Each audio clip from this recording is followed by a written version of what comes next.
Hi, good morning. So, paano ba magsimula maging VA? Number one, dapat alam mo kung ano yung niche mo. Dapat kilala mo yung sarili mo at alam mo yung specialty mo. Napaka-importante nun bago ka mag-apply sa mga job offer.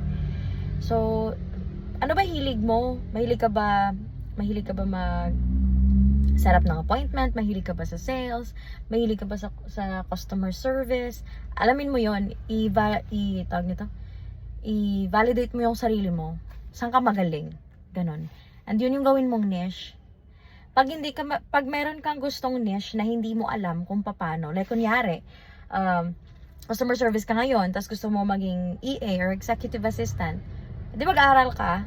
I mean, mag-enroll ka sa mga courses na pang EA or mag-check online, mag-research ka. Meron ng mga resources naman na ngayon. Yun, mag-aral ka. Basta yun, number one, alamin mo kung ano yung niche mo. Number two, make sure na meron kang magandang resume for your application. Napaka-importante nun kasi maraming nagme-message sa akin like, paano ba mag-start?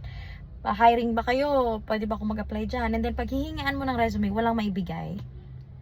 So, bakit ka interesado?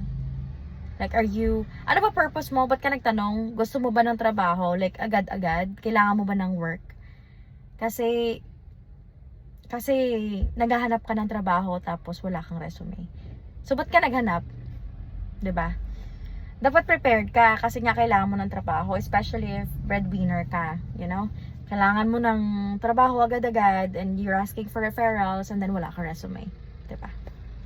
Number 3 is dapat nakapag-practice ka sa mga interviews. So, alam ko naman siguro hindi naman lahat marunong gumamit ng ChatGPT, pero pag hindi, napakasimple lang naman gamitin yon. ChatGPT.com, search nyo lang, and then ask ChatGPT to give you sample interview questions. Kung ano ba yung mga tinatanong pag nag-a-apply ng trabaho. Tsaka practicein nyo. Hindi nyo kailangan yung mga malalalim na questions, yung yung beginner questions lang, like tell me about yourself, mga ganon. Kasi pag direct client naman, hindi naman sobrang OA yung mga interview. Practicein nyo. Hindi yung pag andyan na yung apply kayo ng apply, tapos hindi nyo alam kung ano yung mga itatanong, tapos nga pag interview na, 'di ba? So number 1, know your niche. Alamin mo kung ano yung niche mo, ano yung specialty mo. Number 2, prepare your resume na maganda, professional resume.